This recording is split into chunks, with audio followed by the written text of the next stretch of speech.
En esta oportunidad tenemos la presencia del doctor Eden Vitón Burga, quien tendrá a su cargo el tema de la semana 6, procedimientos administrativos, sancionadores y fiscalizadores. Previamente le solicitaría que puedan mantener sus cámaras encendidas para que el expositor pueda tenerlos en presencia. Asimismo, las intervenciones serán al finalizar la exposición y minutos antes se dará el pase para poder darlos por orden, para poder anunciarlos y darles pase con el expositor. A continuación, lectura una breve resumen de la hoja de vida del doctor. El doctor Eder Vitón Burga es abogado de la carrera profesional de Derecho y Ciencias Políticas de la Universidad Nacional Pedro Ruiz Gallo, candidato a magíster en Derecho Constitucional por la Pontificia Universidad Católica del Perú, tiene un diploma internacional de estudios de protección judicial de los derechos fundamentales y debido proceso, organizado por la Universidad Pompeu Fabra de España, diploma de especialización en argumentación jurídica en Centro de Estudios Constitucionales del Tribunal Constitucional. Actualmente es asesor en materia jurisdiccional del Jurado Nacional de Elecciones, consultor en el programa de ética pública, prevención de la corrupción y política pública de la Defensoría del Pueblo. Asimismo, consultor en asuntos constitucionales y electorales. Buenas noches, doctor Eder, bienvenido. Muy buenas noches. En primer lugar, agradecer a la escuela por la invitación para dictar esta conferencia y al mismo tiempo también felicitar a la escuela por este tipo de cursos. Además entiendo que este es otro grupo. Yo también estaba dictando clases a otro grupo de abogados y este ya es el segundo grupo. Así que muy contento nuevamente de estar dictando. Y bueno, hoy día vamos a desarrollar estos procedimientos sancionadores. Así que quisiera, por favor, compartir pantalla para poder proyectar las diapositivas. Creo que ya se puede. Sí, ahí estamos. Antes de iniciar la clase, he visto también en la lista de alumnos algunos conocidos que asisten usualmente a los cursos del jurado. Y bueno, los felicito también porque sé que se siguen preparando a pesar de la pandemia, ¿no? Es decir, creo que se ha encontrado una oportunidad para proyectar los conocimientos utilizando la tecnología y eso es muy importante. Difundiendo sobre todo pues el derecho electoral. Más aún si estamos ya en el proceso electoral convocado de elecciones generales. Y este tema de los procedimientos sancionadores es muy importante, ¿no? Muy importante durante todo el proceso electoral. Así que vamos a empezar la clase de hoy con lo siguiente. A ver. Los procedimientos administrativos, sancionadores y fiscalizadores. En principio, el JNE, como organismo constitucional autónomo, tiene un conjunto de competencias establecidas en la Constitución, como cualquier órgano que está a nivel constitucional. Una de ellas es fiscalizar la legalidad del ejercicio del sufragio y la realización de procesos electorales, así como velar por el cumplimiento de las normas sobre organizaciones políticas y demás disposiciones referidas a materia electoral. Entonces, de esta competencia constitucional es que se considera el sustento para este tipo de procedimientos administrativos, fiscalizadores y sancionadores. Este sería el sustento constitucional de esa competencia que tiene el JNE en el contexto de un proceso electoral. Según lo que se ha proyectado, estos procedimientos están destinados al control y sanción de 4 tipos de cuestiones: difusión de propaganda electoral, publicidad estatal, cumplimiento del deber de neutralidad, conducta prohibida en propaganda electoral, conforme el artículo 42 de la LOP, la Ley de Organizaciones Políticas, durante el periodo electoral. Cabe anotar aquí lo siguiente. Dice que estos procedimientos rigen durante el periodo electoral.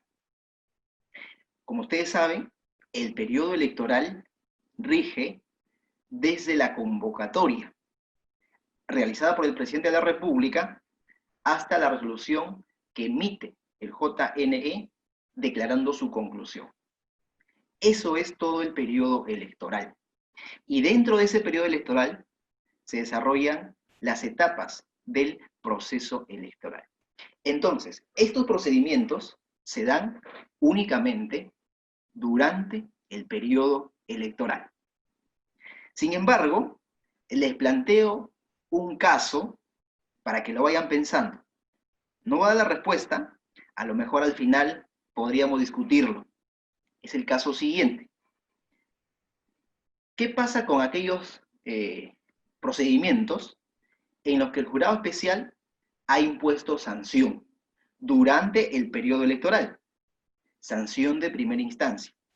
Sin embargo, la apelación de estos procedimientos recién se analiza cuando el JNE ya ha declarado concluido el proceso electoral mediante la resolución respectiva.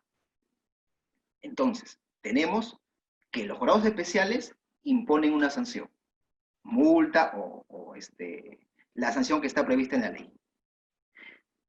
Pero la apelación recién se ve luego de que concluya el proceso electoral. La pregunta sería si es que el jurado sigue teniendo competencia para pronunciarse por estos procedimientos o ya carecería de objeto. Eso lo planteo ahí y lo dejo como un caso para analizar en la medida que este pleno actual viene analizando varios casos en ese sentido. Así que lo dejo ahí para de repente discutirlo al final. Pero es un caso interesante porque los procedimientos dice que se dan durante el periodo electoral, que está perfectamente delimitado por el artículo 79 de la LOE. Entonces, como ya adelantamos, los procedimientos son 4. Propaganda electoral, publicidad estatal, neutralidad y artículo 42 de la LOE, más conocido como el procedimiento de dádivas. Esos son los 4 procedimientos. La propaganda electoral, el primer procedimiento. La propaganda es toda acción destinada a persuadir a los electores para favorecer a una determinada organización política, candidato, lista u opción en consulta, con la finalidad de conseguir un resultado electoral. Solo la pueden efectuar las organizaciones políticas, candidatos, promotores de consulta popular de revocatoria y autoridades sometidas a consulta popular, según esa resolución del JNE. Aquí hago una precisión importante. Dice que también la pueden hacer los candidatos. Hay que precisar que un candidato lo es desde que se presenta en una lista de candidatos a un jurado especial. Esa es la definición de candidato. Antes no tiene esa condición de candidato. Por ejemplo, si es elegido en democracia interna, en elecciones internas, pero el partido por X motivos no lo presenta como candidato, no tiene la condición de candidato.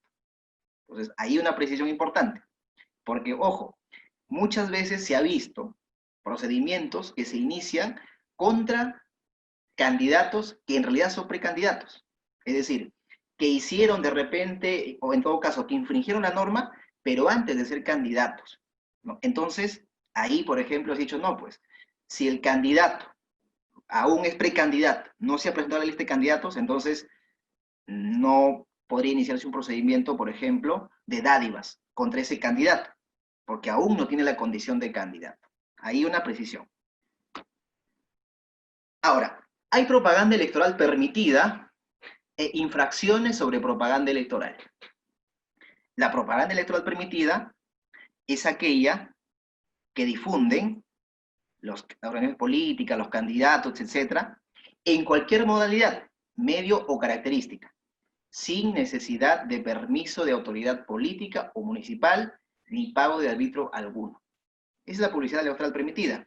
Por ejemplo, un partido político difunde publicidad en su local. No requiere autorización para eso, ¿no es cierto?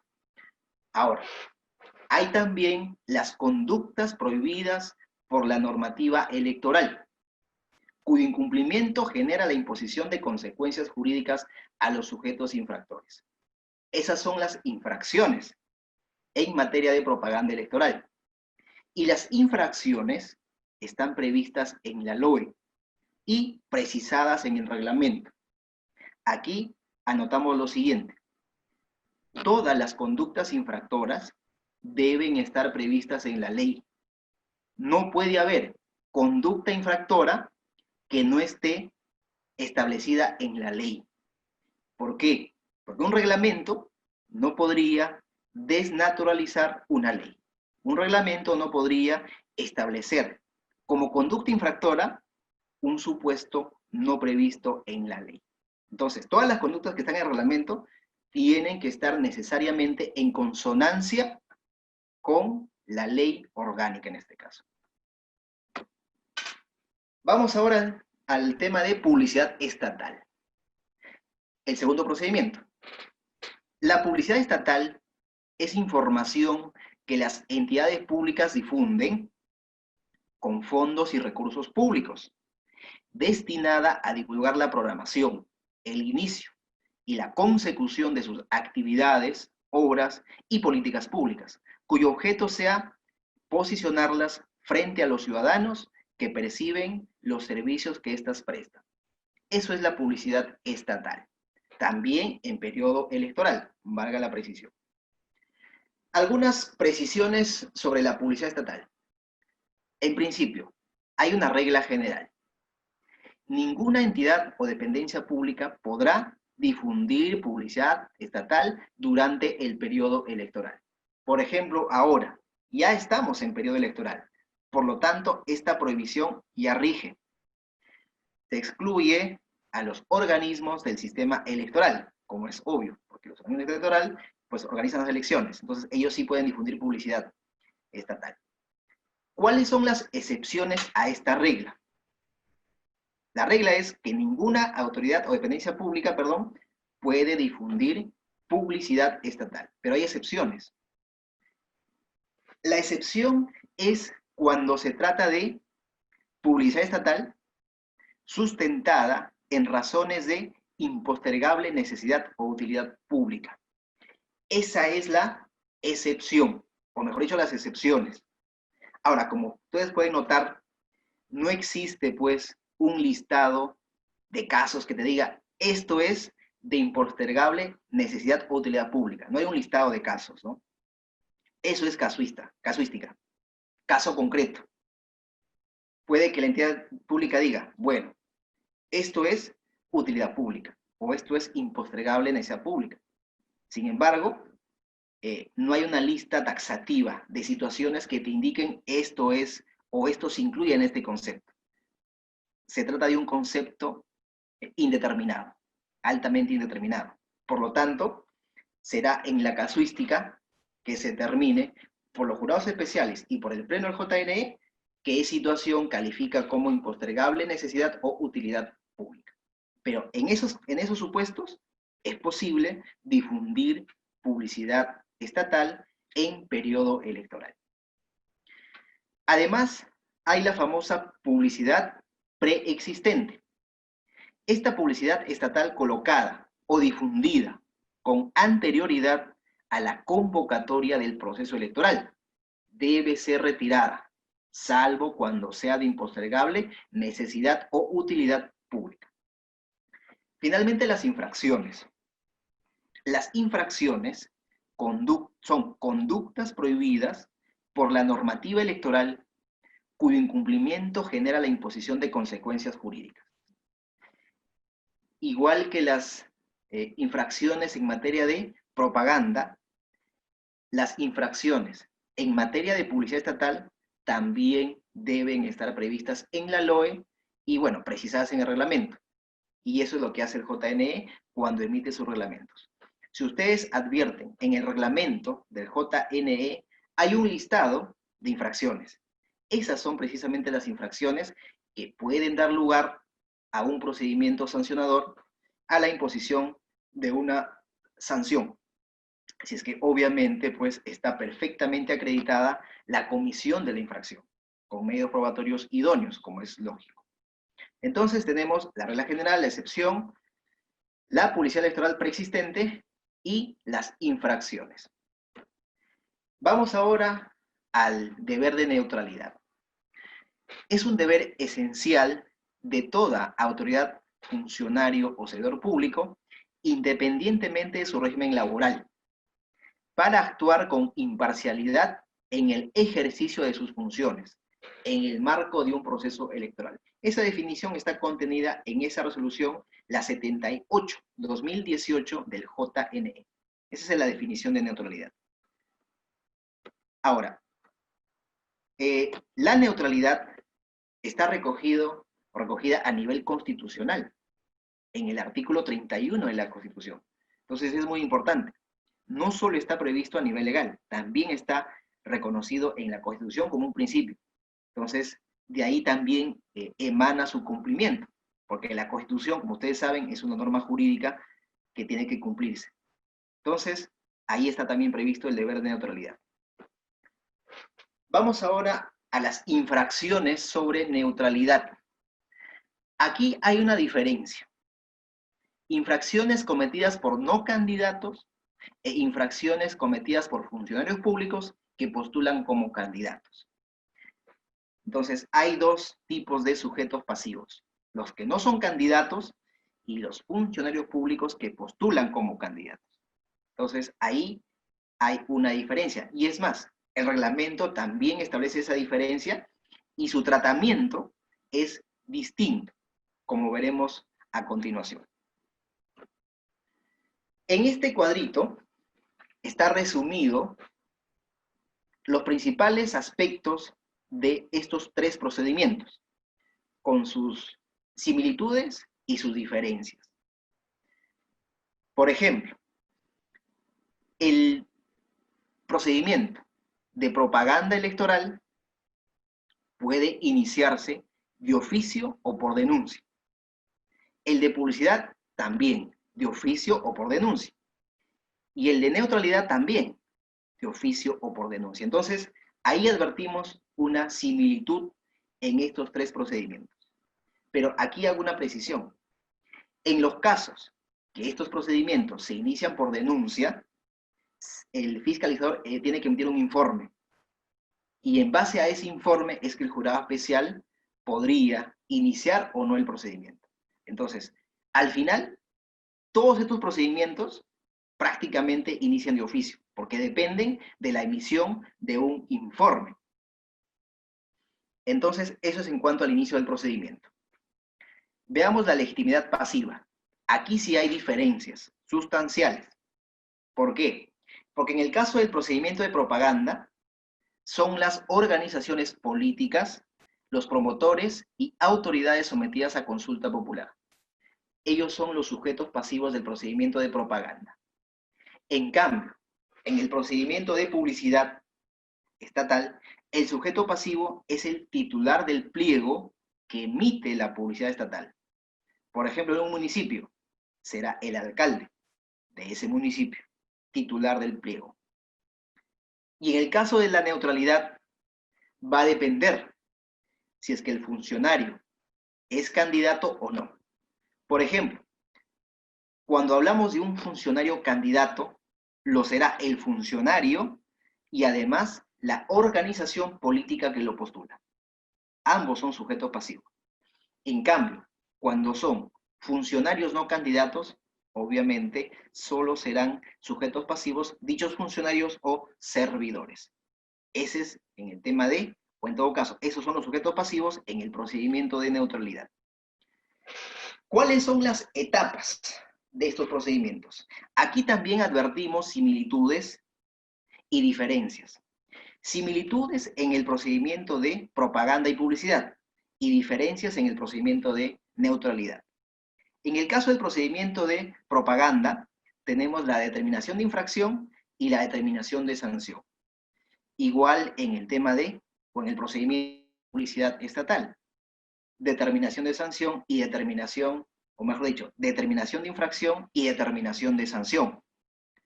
En cambio, en el procedimiento de neutralidad es distinto. Para el caso de funcionarios candidatos, es determinación de primera infracción y determinación de segunda infracción y sanción. Entonces, esas son las fases. Repito, determinación de primera infracción y determinación de segunda infracción y sanción. En cambio, para los no candidatos, tienen un tratamiento diferente. ¿Cuál es ese tratamiento? Simplemente se remiten copias al Ministerio Público, a la Contraloría y a la entidad en la cual labora este funcionario. Esto es, el jurado especial a los que son funcionarios no candidatos no les impone una sanción. Simplemente remite copias a las entidades que he indicado, Ministerio Público, Contraloría y a la entidad en la cual labora el funcionario. Ahora, en esto de las etapas, yo quisiera plantearles lo siguiente. Miren, la LOE establece precisamente estas etapas, ¿no? Determinación de infracción y determinación de sanción.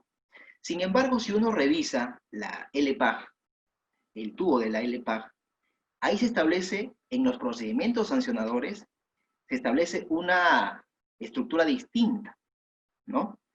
Órgano instructor y órgano que impone sanción. En cambio, en la LOE tenemos una estructura diferente. Pues ahí hay, digamos, no hay una coherencia entre el ordenamiento jurídico. Porque, a ver, estos procedimientos son procedimientos sancionadores y se aplica supletoriamente la LPAG. Podemos aplicar supletoriamente sus principios, por ejemplo. Entonces, pero en cuanto a la estructura del procedimiento, la LPAG es órgano instructor y determinación de sanción, u órgano que sanciona. En cambio, la LOE establece determinación de infracción y determinación de sanción. Ahí, por ejemplo, yo advierto que no hay una coherencia en el ordenamiento jurídico nacional.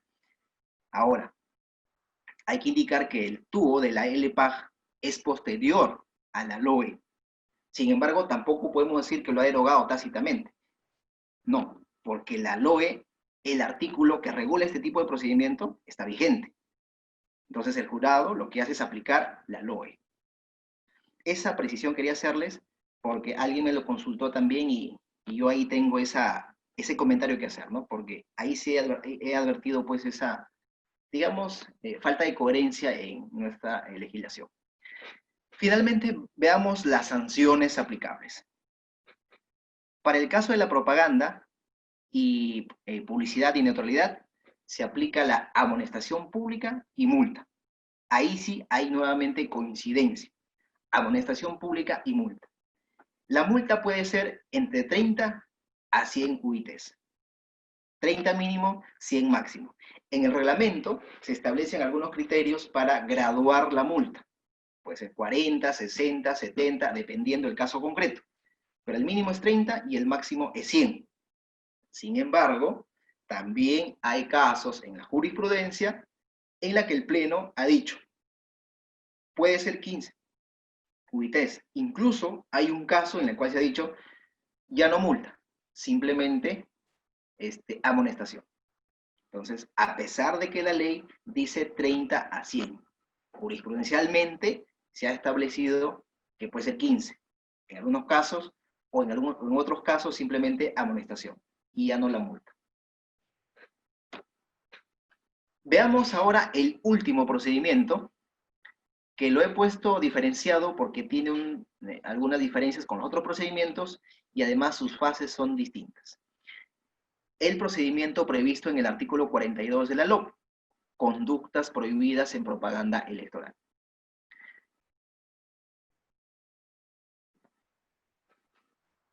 El artículo 42 de la LOP establece lo siguiente. Los candidatos, en el marco de un proceso electoral, están prohibidos de efectuar de manera directa o a través de terceros, por mandato del candidato y con recursos del candidato o de la organización política, las siguientes conductas. Estas son las dos conductas tipificadas o establecidas que podrían dar lugar a la imposición de una sanción. Entrega de dinero, regalos, dádivas, alimentos, medicinas, agua, materiales de construcción u otros objetos de naturaleza económica. La primera conducta es la entrega. La segunda conducta es la promesa de entrega, de dinero, regalos, dádivas, etc. Entonces, hay dos conductas: entregar o prometer entregar. Eso es lo que se sanciona. Sin embargo, el artículo 42 de la LOP también establece algunas excepciones, conductas que no califican para una sanción. La primera es la entrega de bienes para consumo individual e inmediato, con ocasión del desarrollo de un evento proselitista gratuito. Por ejemplo, si un candidato entrega una botella de agua, eso calificaría como un bien de consumo individual e inmediato, y no sería una dádiva sancionable. Otra excepción, la entrega de artículos publicitarios, considerados como propaganda electoral. Artículos publicitarios, por ejemplo, un lapicero con el símbolo del partido, un llavero, un calendario. Pero aquí hay un tope. Se establece lo siguiente: en ambos supuestos no debe exceder del 0.3% de la UIT por cada bien entregado. Ese es el tope, que no exceda el 0.3% de la UIT por cada bien entregado. Caso contrario, el candidato incurre en infracción. Entonces, eso es lo que establece el artículo 42 de la LOP. Ahora, en cuanto a este artículo, yo tengo un comentario particular. Este artículo establece lo siguiente. Dice: a través de terceros, por mandato del candidato y con recursos del candidato y de la organización política. La gran pregunta es la siguiente: ¿cómo el JNE o los jurados especiales podrían acreditar que las dádivas se han dado con recursos del candidato? Porque ¿saben qué es lo que pasa en la realidad en los casos concretos? Bueno, el candidato está dando dádivas, está aprobado, pero el candidato presenta una factura, una boleta.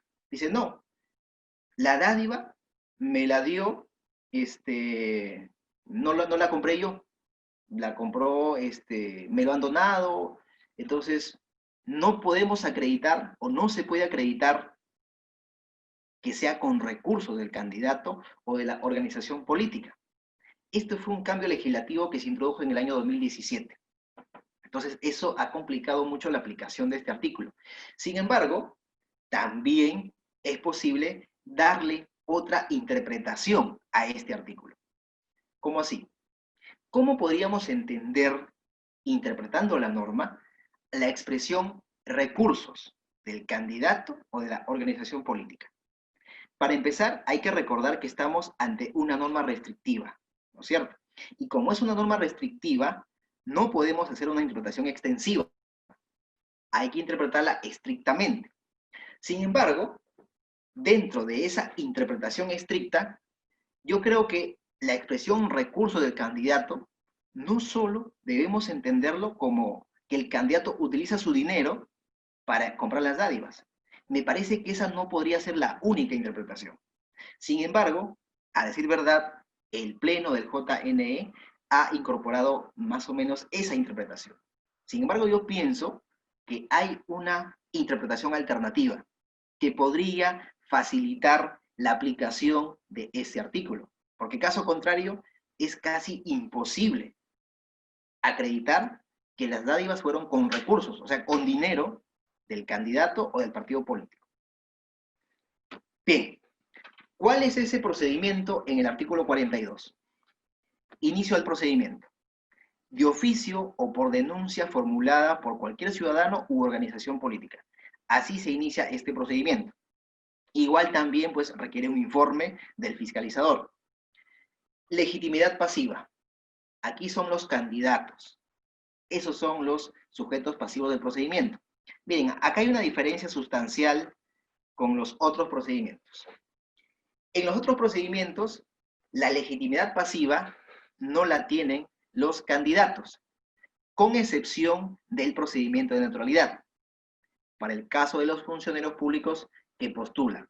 Ahí sí, ellos también son sujetos pasivos, pero en el procedimiento de propaganda y publicidad, los candidatos no son sujetos pasivos del procedimiento. En cambio, en el procedimiento de dádivas, solo son los candidatos. Los partidos políticos no son sujetos pasivos de este procedimiento. ¿Y cuáles son las fases de ese procedimiento o cómo opera el procedimiento? A ver, en primer lugar, cuando se determina la existencia de una infracción, se impone la multa de 30 UITs, salvo el caso de la exclusión inmediata. Entonces, una primera sanción es la multa, 30 UITs. Sin embargo, también se ha establecido lo siguiente. Ojo, por ejemplo, miren, acá en la multa, a diferencia del procedimiento de propaganda y publicidad, aquí ya no hay tampoco determinación de infracción y sanción. Aquí simplemente se determina la infracción y también se multa.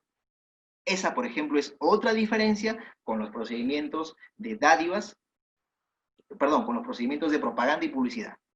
Porque acá simplemente se determina la infracción y se multa. Así está establecido en la LOP.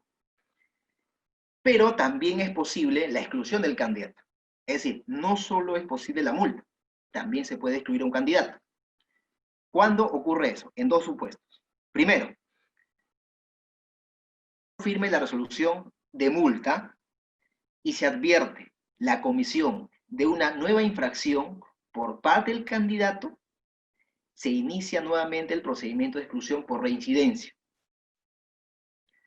Entonces, a los reincidentes ya no se les multa, se les excluye del proceso electoral. Ahora, a decir verdad, en las RM 2018 y en las elecciones extraordinarias 2020, a nivel de pleno, no ha existido ningún caso de exclusión de candidato por reincidencia. Ningún caso. Ahora, ese es el primer supuesto. El segundo supuesto es el siguiente. En caso de que la entrega o promesa de entrega que supere las 2 UITs, se procede a determinar la infracción y, si es el caso, se impone la exclusión inmediata del candidato. Entonces, cuando la dádiva es superior a 2 UITs, entonces el candidato incurre en infracción y en ese caso ya no se le multa. En ese caso se determina la infracción y automáticamente se le excluye del proceso electoral.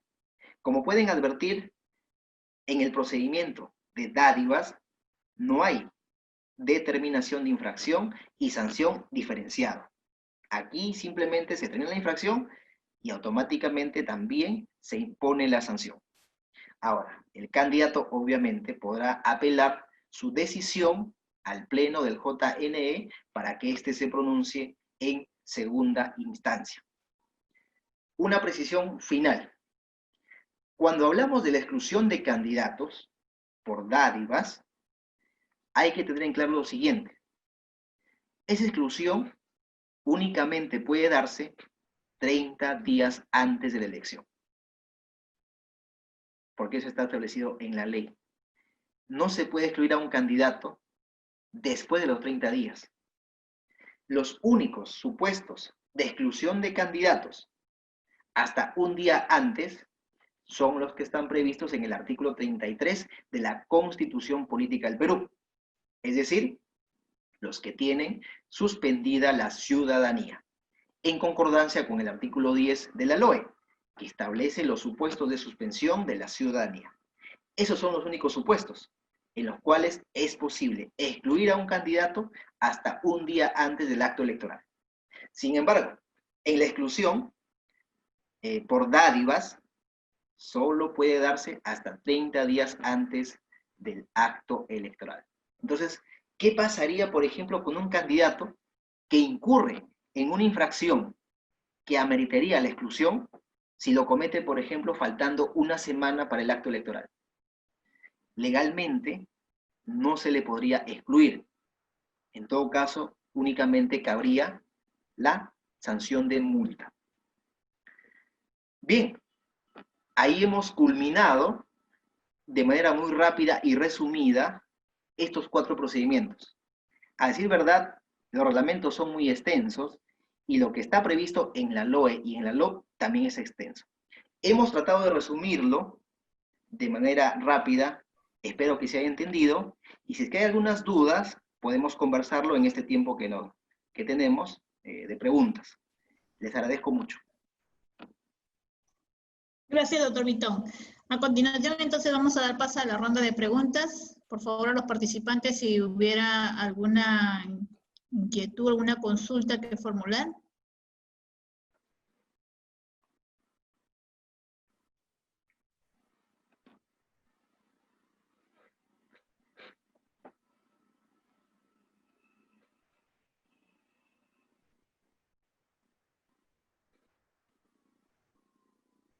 A ver, tenemos a Leonel Iván Salas Angelín.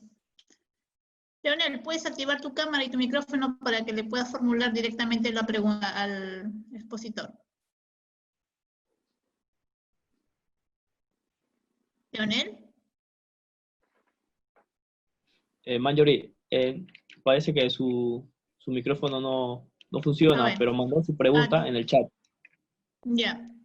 A ver, existe un órgano del Jurado Nacional de Elecciones que ejecuta las resoluciones de los jurados electorales especiales respecto a las multas impuestas a las organizaciones políticas en materia de propaganda electoral.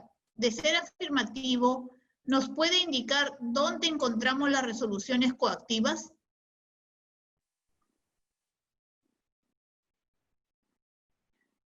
No se escuchó.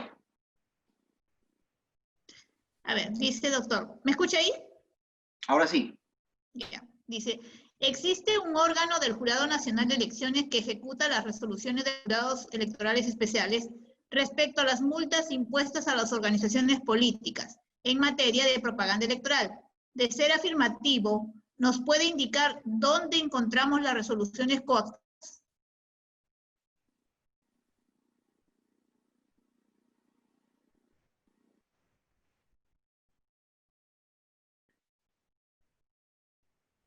Ya. ¿Esa es toda la pregunta? Según lo que entendí, está preguntando por la ejecución de las resoluciones coactivas, ¿no? Del jurado. Al parecer, sí. Cuando se imponen las multas. Las multas, sí. Allá. Bueno, a ver, en época electoral, las multas las impone el jurado especial, y bueno, esas decisiones son impugnadas al Pleno. Y el Pleno del JNE confirma, o en todo caso revoca, ¿no? Ahora, ¿qué pasa cuando los jurados especiales están desactivados? Por ejemplo, ahora no hay jurados especiales todavía instalados, a pesar de que ya tenemos proceso electoral.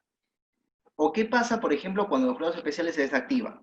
En esos casos, el JNE tiene un órgano, que es la DCGI, que se encarga de tramitar todos esos procedimientos. Y en el caso de la ejecución, pues tiene su órgano de ejecución coactiva, que se encarga de cobrar las multas.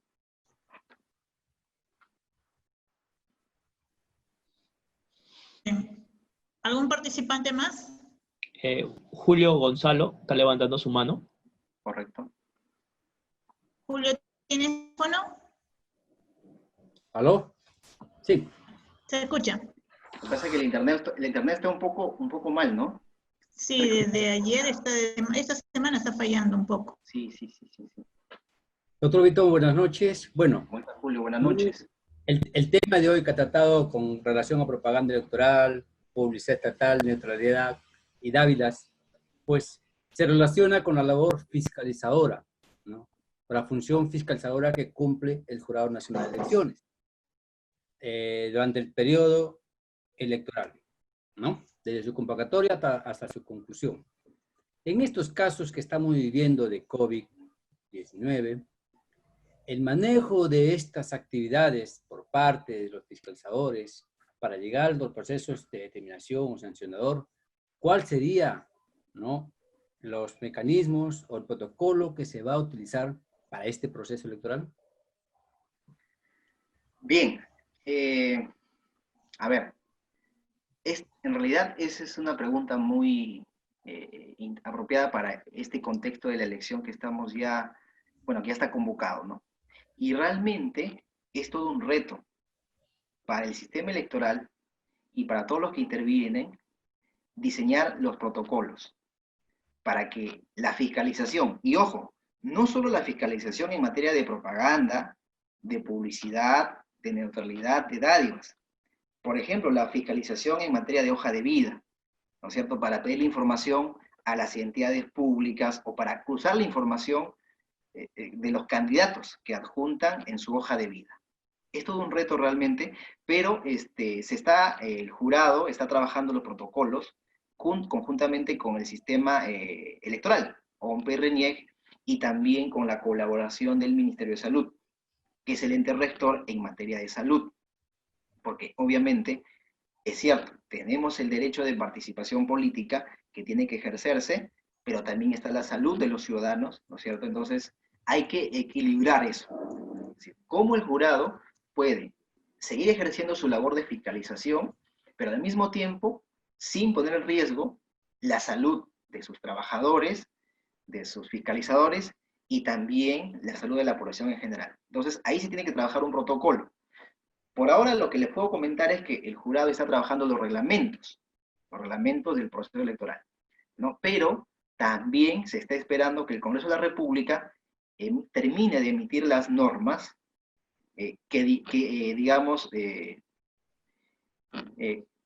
referentes al proceso de elección general. Es decir, por ejemplo, el Congreso ya emitió una ley referida a la elección interna, ¿no es cierto?, estableciendo 2 modalidades de elección. Pero esa ley todavía no se publica en el peruano. Entonces, por ejemplo, ahí estamos a la espera también de esa ley para que se emita el reglamento. Y al mismo tiempo, tendrá que emitirse todos los reglamentos relacionados con los protocolos para la fiscalización. Pero como les digo, la idea central es el equilibrio entre la fiscalización del JNE y la salud, tanto de sus trabajadores como de las personas involucradas en la fiscalización. Porque obviamente el fiscalizador lo que hace es ir al lugar, constatar, ¿no es cierto?, hacer un informe, y ese informe proyectarlo al jurado especial, para que el jurado especial, en base a ese informe, pues determine si hay una infracción, o si es que tiene que imponer una multa, o una amonestación. Entonces, eso se está trabajando para que esta elección, que además es una elección general, muy importante, se lleve a cabo de la mejor manera, ¿no? Así que eso, al menos es una labor importante, y bueno, se está trabajando, pero veremos al final cómo queda ese documento, porque como les digo, hasta ahora el jurado todavía no tiene ese protocolo, porque además posiblemente el Congreso esté emitiendo también algunas normas sobre esto de las elecciones, aún está pendiente, porque además el Congreso puede legislar todavía hasta septiembre, así que esperemos. Y también estamos atentos a cómo evoluciona pues la pandemia, ¿no?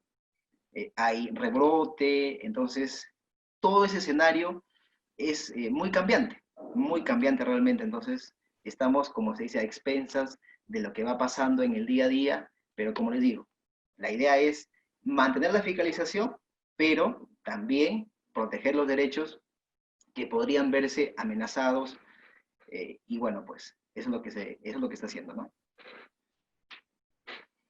Bien.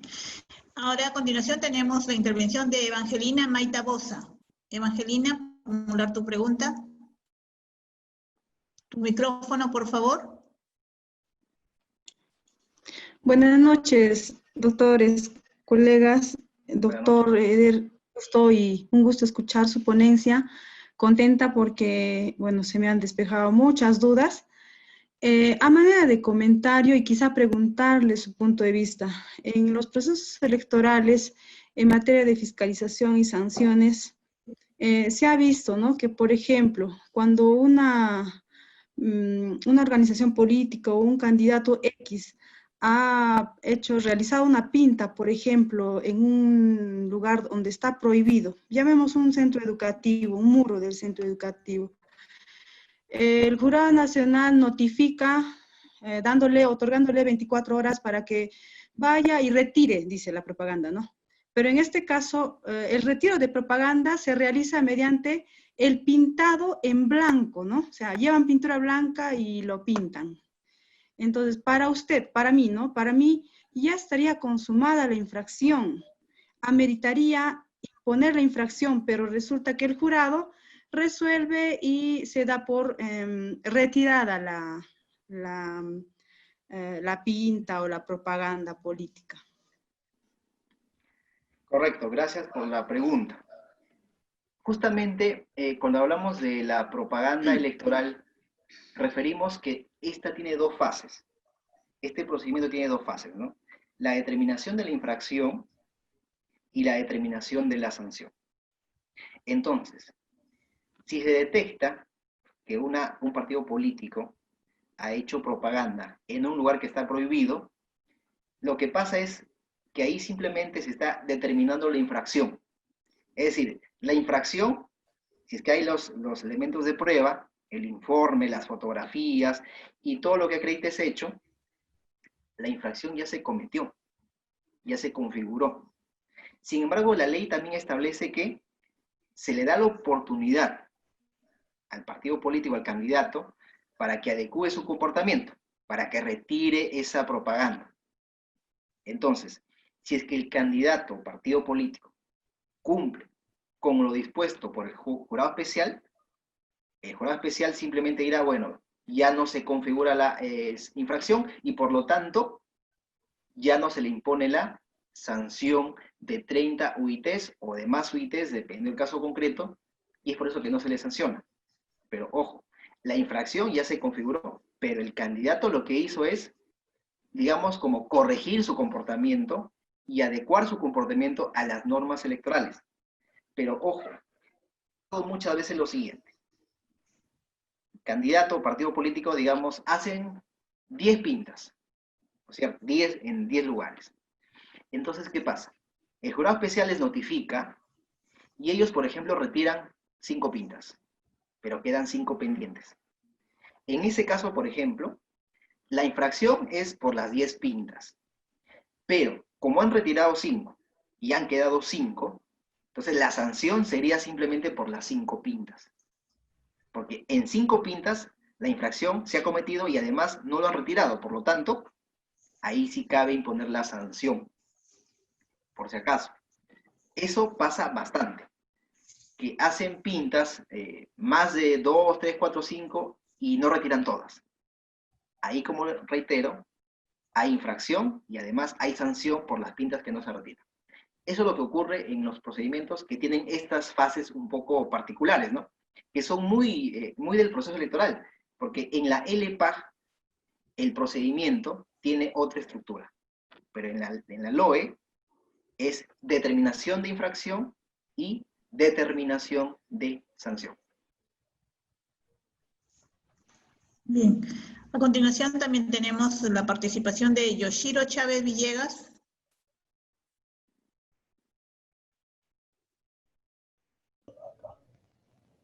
Buenas noches a todos. Hola Ever, qué gusto escucharte. Un gusto, buenas noches. En el marco de la delimitación de las competencias de los organismos electorales y el control a través de los procedimientos sancionadores para inconductas, se toma el inicio de la convocatoria al cierre por el Jurado Nacional de Elecciones y así empezaste tu disertación, ¿verdad? Y así dice la norma. Pero existe un tratamiento, por ejemplo, para los no funcionarios, ¿no? Donde parece que no tienes capacidad punitiva para sancionarlos, sino simplemente mandas las copias a la autoridad competente, como que diciendo yo no tengo competencia para poder sancionarte, pero sí puedo dar la noticia infractora para que la autoridad competente lo haga. ¿Qué ocurre en los casos de esa propaganda manifiesta que aparece días previos, semanas previas a la convocatoria, porque hay fechas casi previsibles, y aparecen grandes pintas en las carreteras, aparecen carteles ya con precandidatos, como tú dices, que ya han salido de las internas, ¿cómo será de las internas ahora que va a ser obligatoria después?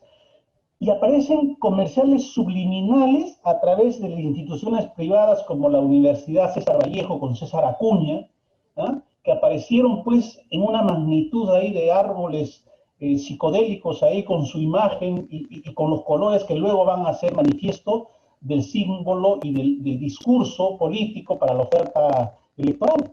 Entonces, ¿qué tipo de control?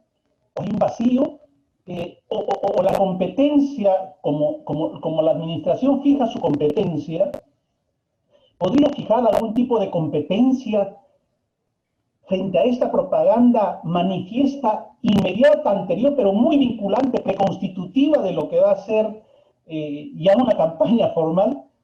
Podemos ser tan ingenuos de que los organismos electorales no puedan tener competencia respecto a estos actos que cubren como hay libertad, ¿no? Cubren grandes espacios comerciales, grandes formas de persuasión, y las campañas también.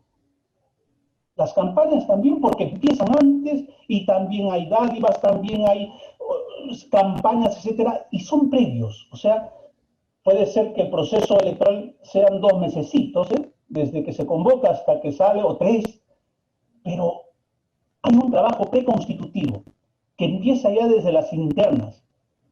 Todo eso, ¿por qué pueden estos organismos, los organismos electorales, no fijar un tipo de competencia para controlar? Porque se está persuadiendo manifiestamente. Esa sería mi pregunta. Gracias, Yoshiro, por la pregunta.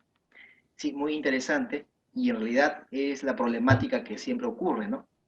Y yo les planteaba ahí un caso en el tema de dádivas, porque es un caso que se ha visto en el pleno del jurado, que digamos, una persona que iba a ser candidato porque aún no lo era, estaba otorgando dádivas, ¿no? Entonces, ¿qué pasa?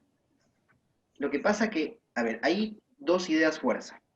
En primer lugar, el jurado y cualquier entidad pública, para que imponga una sanción o para que inicie un procedimiento, tiene que estar o tener competencia legal.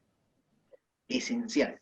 Si no tienes competencia legal, entonces no puedes iniciar un procedimiento y mucho menos imponer una sanción. Entonces, los jurados especiales, el JNE, lo que hacen es sujetarse a lo que está en la norma. Eso es para empezar, esa es la idea central. Entonces, esa imposibilidad es lo que impide que el JNE, por ejemplo, o los jurados especiales, sancionen a un precandidato por dádivas, porque solamente se le puede sancionar una vez que es candidato, es decir, cuando se presente en la lista de candidatos, automáticamente es candidato, por lo tanto se le podría sancionar si se incurre en el tema de dádivas. Eso es para dádivas. ¿Qué pasa con la propaganda de los partidos políticos? ¿Qué pasa con la propaganda que se hace antes del periodo electoral? O sea, antes que el presidente de la República convoque. A ver, esa propaganda que se hace antes del periodo electoral tampoco podría sancionarse, porque el jurado no tiene competencia para eso. Pero ahí es un poco diferente a las dádivas. ¿Qué pasa si esa propaganda se hace antes del periodo electoral? Pero ¿qué pasa si esa propaganda se mantiene ya durante el periodo electoral? Si esa propaganda se mantiene, obviamente, el fiscalizador podrá hacer un informe, porque si bien es cierto, esa propaganda inició antes, pero se mantiene en el tiempo, durante el periodo electoral. Por lo tanto, podríamos calificarlo como una propaganda que se ha mantenido durante el periodo electoral. Por lo tanto, si es que infringe la LOE o el reglamento, entonces es posible iniciar un procedimiento sancionador y imponer la sanción en caso corresponda. Pero ojo, si es una propaganda electoral que es antes del periodo electoral y concluye antes del periodo electoral, lamentablemente el jurado especial y el JNE están atados de manos. No pueden sancionar. Eso que quede totalmente claro. Por un tema de impedimento legal. No se puede simplemente. Ahora, En el tema, por ejemplo, de publicidad estatal, ahí, por ejemplo, hay una norma que regula todo esto de la publicidad estatal preexistente y establece que debe ser retirada. Bajo esa misma lógica, la propaganda electoral preexistente tendría que ser retirada.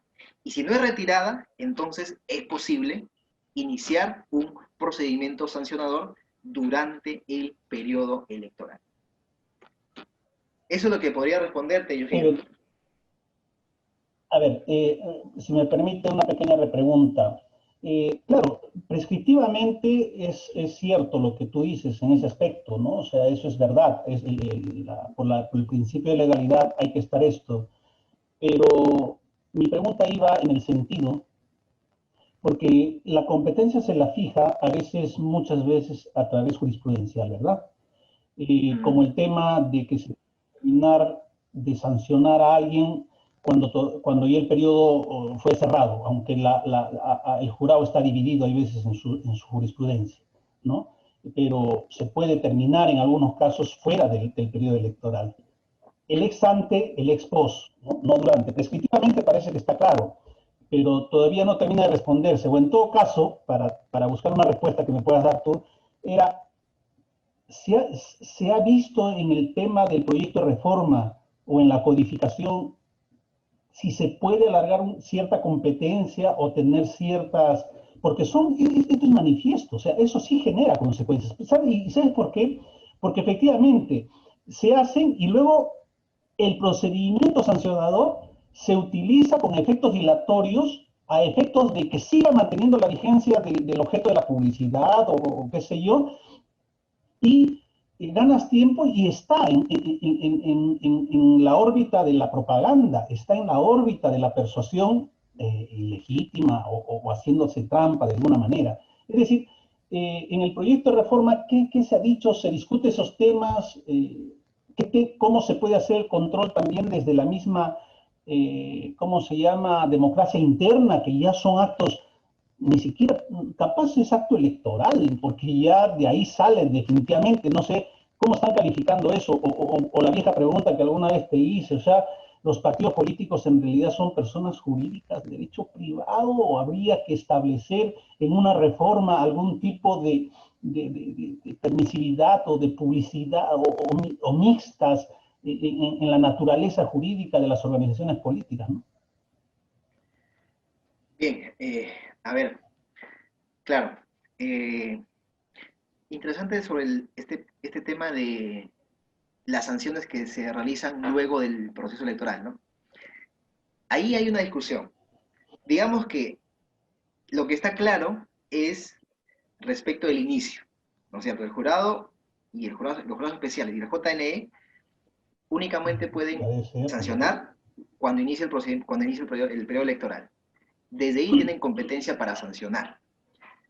Por ejemplo, ahorita, si es que hubiera jurados especiales, ya podrían iniciar procedimientos sancionadores, pero aún no están instalados.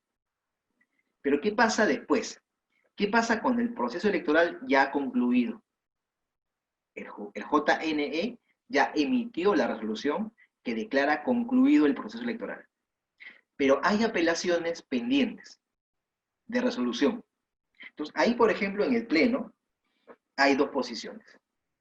La mayoría considera que como estos procedimientos sancionadores se iniciaron durante el periodo electoral y la sanción de primera instancia se dio durante el periodo electoral y la apelación se dio durante el periodo electoral, entonces el Pleno puede pronunciarse por el fondo y confirmar, revocar o declarar nula la decisión de primera instancia.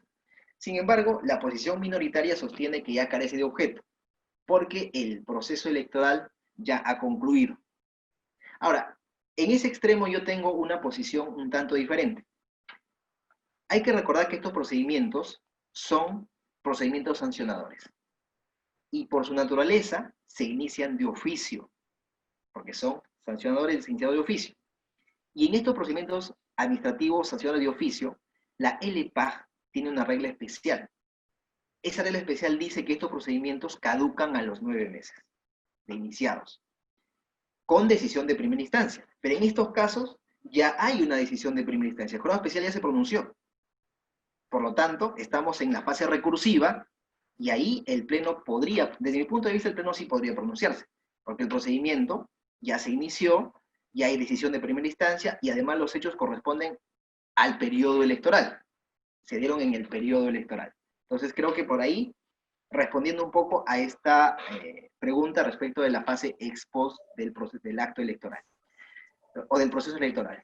En cuanto a la reforma, es cierto, es un tema que todos lo vemos, ¿no? Que hay publicidad estatal anterior al inicio del proceso electoral.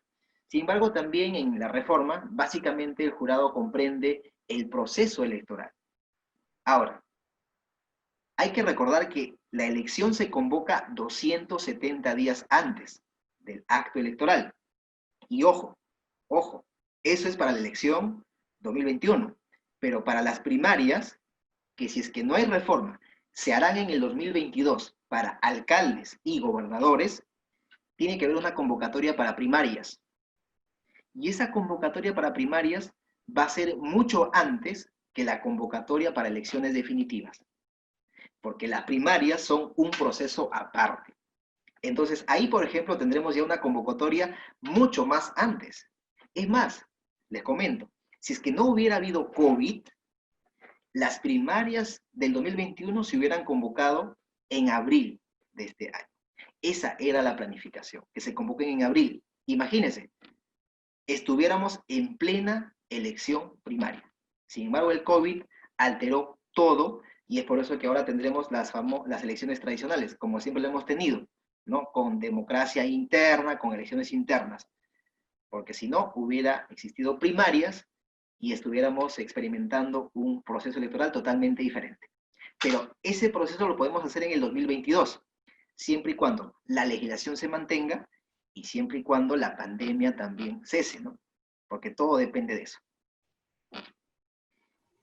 Bien, doctor. Tenemos finalmente una última intervención de Paola Lorena Serpamanqui. Ella ha pedido que le lea la pregunta. En base a la última experiencia, el criterio de discrecionalidad del Pleno del JEE en gran medida resuelve como archivado los casos de publicidad estatal.